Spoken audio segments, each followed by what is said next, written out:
Hello, welcome to Walailak University Global Program.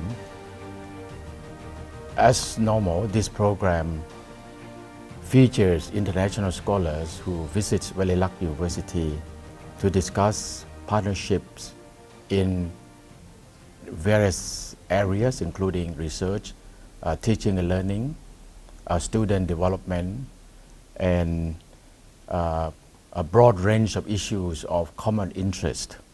With us today is Professor Dr. Hazlee, Azil, Illias, who is the Director of Corporate Ranking Center and also an Associate Vice Chancellor, Corporate Strategy, University of Malaya.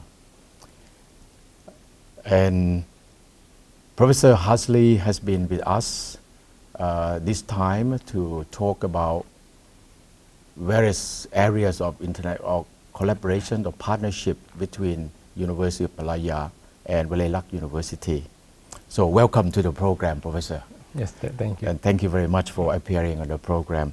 First of all, because you are responsible for Corporate Ranking Center, of course, University of Malaya or has been ranked very well as the #1 university in Malaysia and one of the top universities in Asia.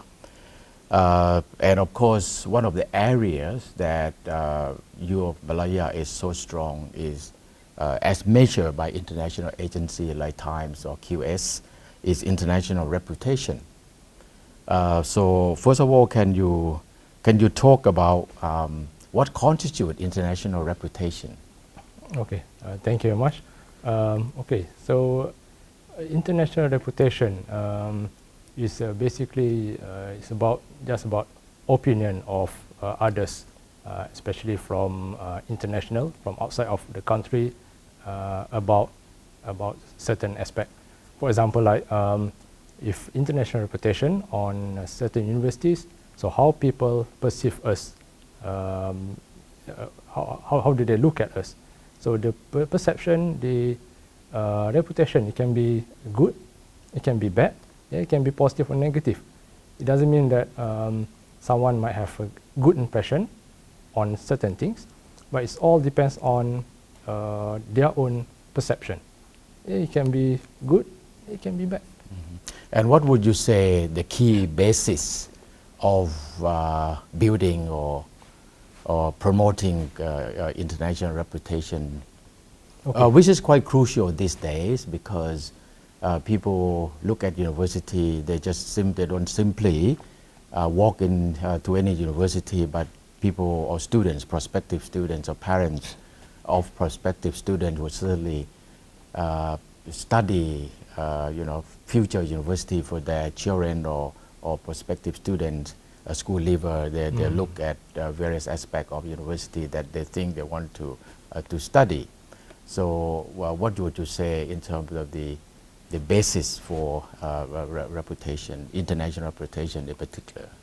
Okay, basically because different people has different views, particularly on because, for example, some people, they don't look at the quantitative measurement to enter certain universities. They just based on their own perception. Like when they have a bad impression on certain universities, they heard stories from different sources, stories from news, social media, so that will affect their perception on the certain universities. But there are also those who choose universities based on the quantitative measurement, for example, like ranking. Mm-hmm. So for like QS rankings, so many of the, especially from international candidates, they look at the ranking very particularly because of it might be one is because they get a good impression.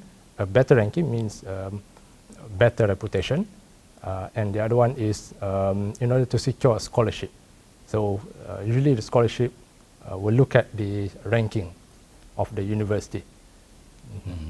And for the for the case of the of course is very well known university, not only in Malaysia but also in Asia and in other parts of the world, being a premier university in Asia. and have a lot of research works done there. How do you get your staff? You yourself is a professor in engineering, and so how do you mobilize, or how do you get? I guess in the end, you are associate vice chancellor, but you can't do it yourself. You need to get support and from your own staff, academics in particular.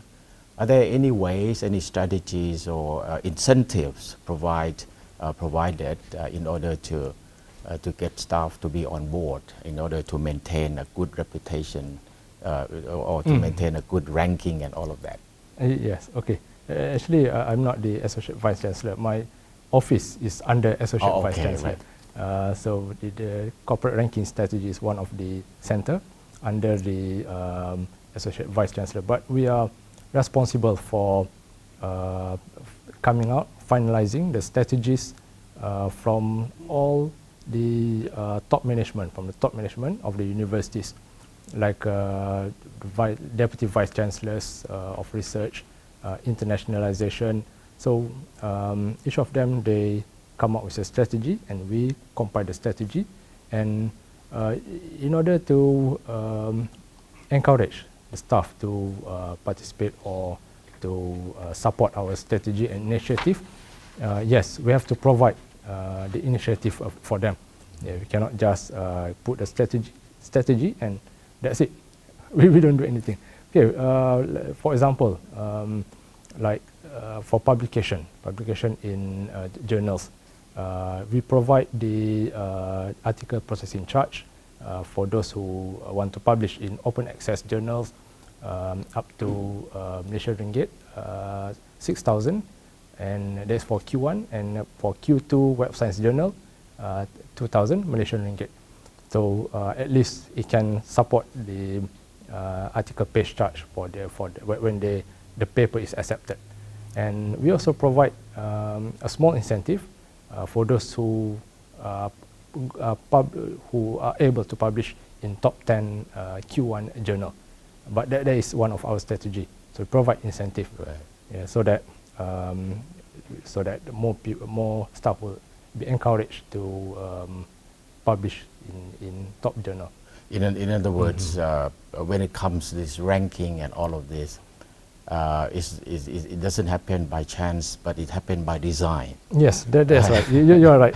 Even our vice chancellor mentioned that he want the university to get a good rank, not because of by chance or by cheating with the data submission, but it's by design. Whatever we do, whatever strategy that we execute, that contributes to our ranking. Because we don't look at the ranking, we don't do everything because of the ranking.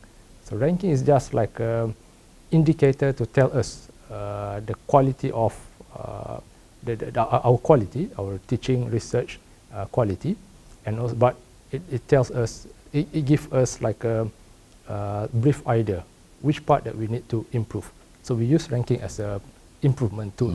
Yes, right. So focus on the main tasks, the main functions of university, which is to do research and teaching and learning.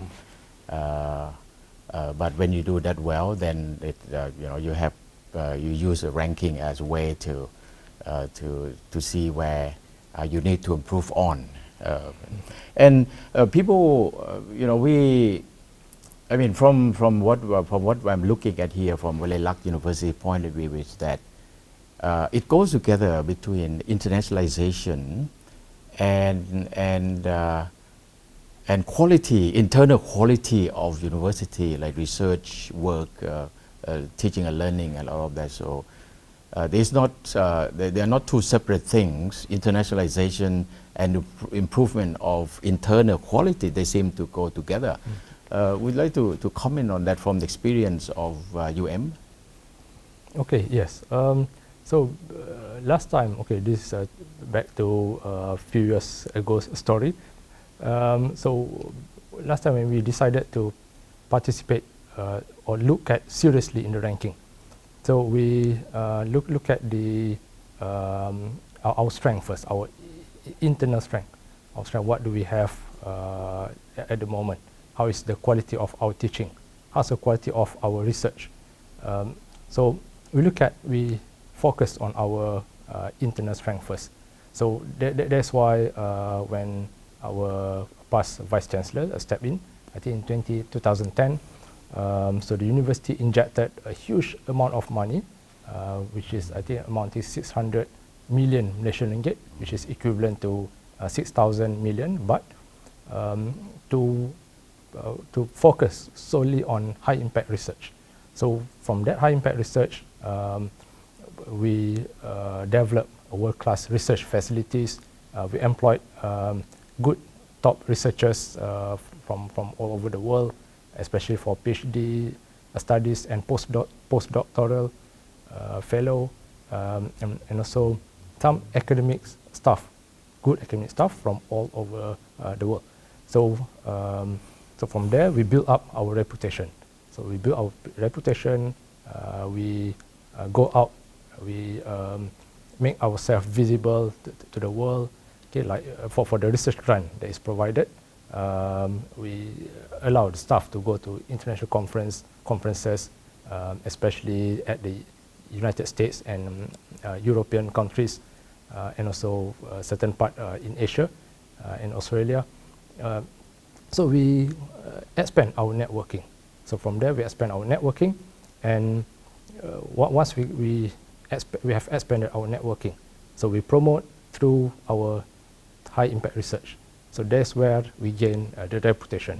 So from time to time, we don't see the impact immediately, but it takes time. It takes years to get the reputation.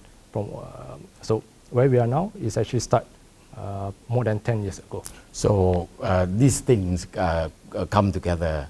The high impact research, meaning high numbers of citations, quality researcher, and also funding. So they all come together. And you mentioned about international international staff, international researcher that you've recruited. And that's what would I assume that would also play a big part in your strategy to recruit quality staff. So how big is the role of international staff, quality ones in particular, in promoting quality university? And it's part of internationalization too, yes. having a sizable number of foreign staff, of course, of foreign lecturers and academics, is part of the internationalization. It's something that we are working on at Walailak University. We are trying to, we are a latecomer in this, so to speak, internationalization game, if I may say. But we realize that having quality international academics joining, working for us, recruiting them, is very crucial. So I'm just wondering from your experience. Okay, so before that, it's better late than never. Thank you. When you start now, it's okay. I feel encouraged by that. Yeah, okay, thank you. Okay, so when we recruit international staff, good international staff from other countries, so what we gain is we gain immediate impact and long-term impact. So for example, short-term impact or immediate impact is when they join us, they will bring their citation and their past work from the previous university for the university. So that is the immediate impact that they bring. So in terms of long-term impact, so because they have the good relationship with their past university, their previous universities, so whatever collaboration that we have, that he or she has with the previous university, so that will be carried forward when he joins the University of Malaya.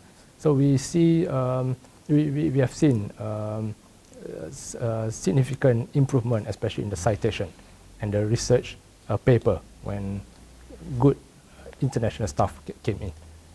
Are you under pressure somehow, because you are top university in Malaysia, you are part of the big shot in Malaysia, and also maintaining a good level across Asia. Do you feel a bit pressured? Okay. Okay. Okay. The pressure only appears when I become the director of corporate ranking center. So initially, when I was not in the center, I was not in charge of the ranking. I was in charge of just normal academic stuff. So there was no pressure on me because ranking is not my work. I don't care. I don't have to think about if the ranking rise or ranking drops or to maintain the ranking. So that was not part of my worries. So I'm just worried about meeting my KPI and also for the department's key performance indicator, the target set for the department. But when I enter the center, when I become the director of this center, yes, the pressure mounts because the top management, they always want to become number one in all ranking, whatever ranking we participate, be it QS and Times Higher Education and the national ranking. So the top management wants to be number one in in Malaysia. In Malaysia, number one. And of course, after Southeast Asia, always we always want to maintain third position because we know that we will never beat NUS and NTU. We are still very far from that. So when the ranking comes out, so if the ranking rise, that's okay. I'm very happy, and the management is also happy. But of course, when we improve, then they want to keep improve and improve. So yeah, rise is good, but the challenge would be maintaining after that. But if the ranking drops, so that is where the pressure comes. It's not just from the Vice Chancellor and the top management, but also from the Prime Minister, because our current Prime Minister is the alumni of So when the ranking drops and when doesn't get number one, so I think everyone is well aware of recent THE World Ranking. So we are not, is not number one anymore. Previously we were number one, but we were cut by University Technology Petronas. So they are now the university, number one university in THE World Ranking. So now my office and I have a very huge task to bring back to be number one. Right. In Malaysia. I'm so happy to hear that actually in Malaysia, universities, management of university treat the so-called ranking matters seriously. In Thailand, we have just started thinking about this, and then only in recent years, particularly on the part of the Ministry of Higher Education, they have just woken up to this reality that we have to compete with the world. You see, ranking, it could be perceived as something of a game, but basically we are talking about a new situation that we are in, which is actually a very competitive environment. And when we talk about university this day, we are not in isolation anymore. We are part of the global community of higher education institutions. So I mean, as one of the administrators, a member of a top management here, I feel pressured by this reality that actually we are in a more competitive environment to attract students, to attract funding, to form relationships, partnership with international institutions and all of that. So it becomes sort of a benchmark. It becomes a basic measurement for a quality institution. So that's how I have learned over the past 7-8 years at Walailak University. We are, as you say, but we are it's better late than never, you know. So we are climbing up, consistently at Walailak University. Now we 1,201 plus on the Times ranking scale, and we are doing well in the area of the impact rankings. We are very proud being part of United Nations based SDG Sustainable Development Goals and all of that. So it just, I'm not sure whether you share this sort of sentiment that I think we have kind of sort of, at least at my, the management, among the management people, we see this as a very crucial. We can't run away from this. Yeah. And of course, you have an added pressure, as you say, being a top university and have a PM, Prime Minister as an alumnus. He can't see his former university going down in the ranking. That's right. So added pressure, yeah. Okay, so, But part of your job as a corporate director of corporate of ranking center, part of your job is certainly to get your fellow academics to understand the significance of it, the importance of it. I mean, how do you do that? Okay, usually we have a roadshow to tell the importance of the ranking and also the methodologies of the ranking, how how every subject and the universities are ranked. But most of the management from different schools nowadays, in UM, they are very well aware of the ranking. They usually they won't ask about what is the importance of the ranking. So why do we care so much about ranking? They are all aware of. Even they really want our center to help them to improve the ranking further in the subject ranking, because nowadays, like just how you mentioned, we cannot run away from ranking, because we have to participate in the ranking, because if you want to go international, so if you want to remain in the local in the country, we don't have to care about the ranking, because nobody in the country, nobody is looking at the ranking to choose a university. But if you want to go globally, yes, because international students, they look at the ranking. The funding agency also look at the ranking when they choose the international universities. So yes, we cannot run away nowadays if you want to go global. Yeah.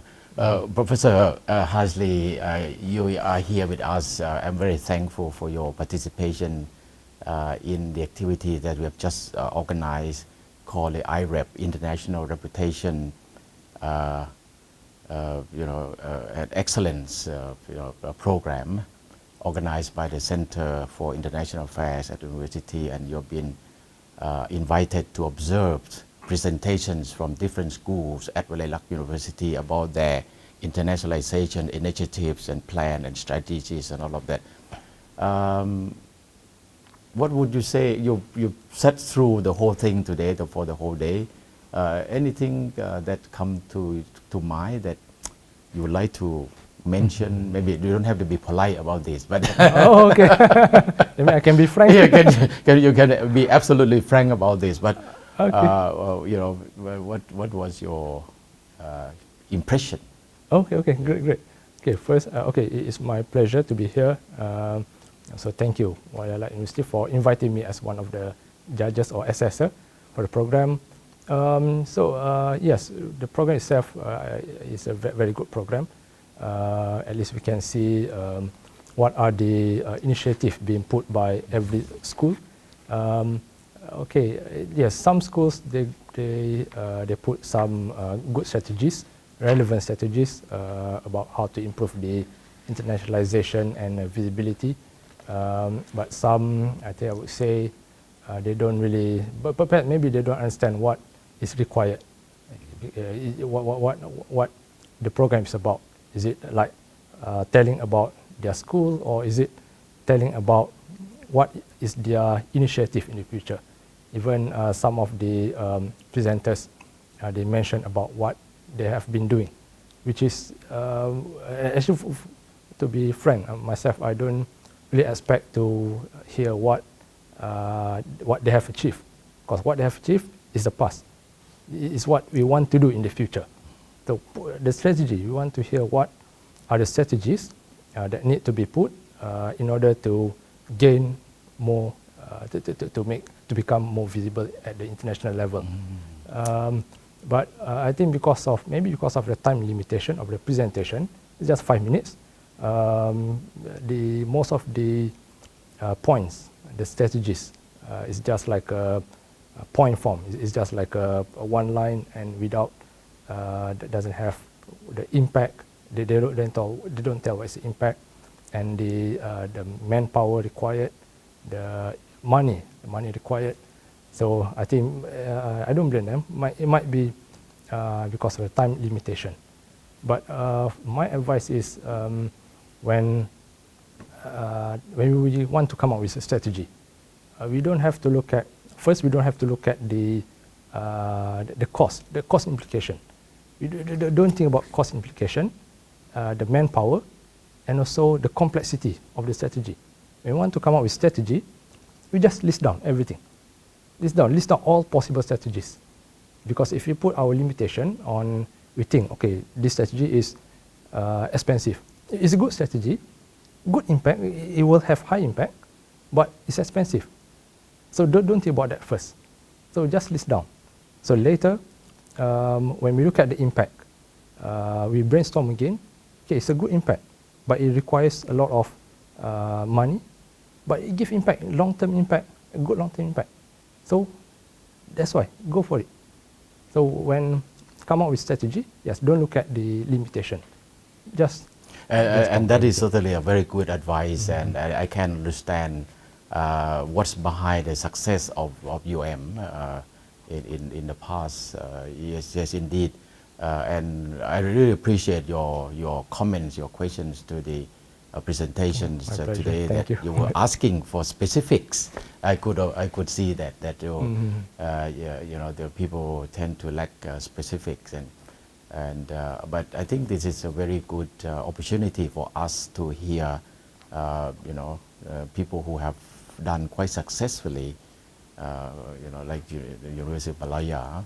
So it's not something that you just, something that you have done before. So it's very concrete, very practical advice that I think we have received. So yes, I really appreciate that.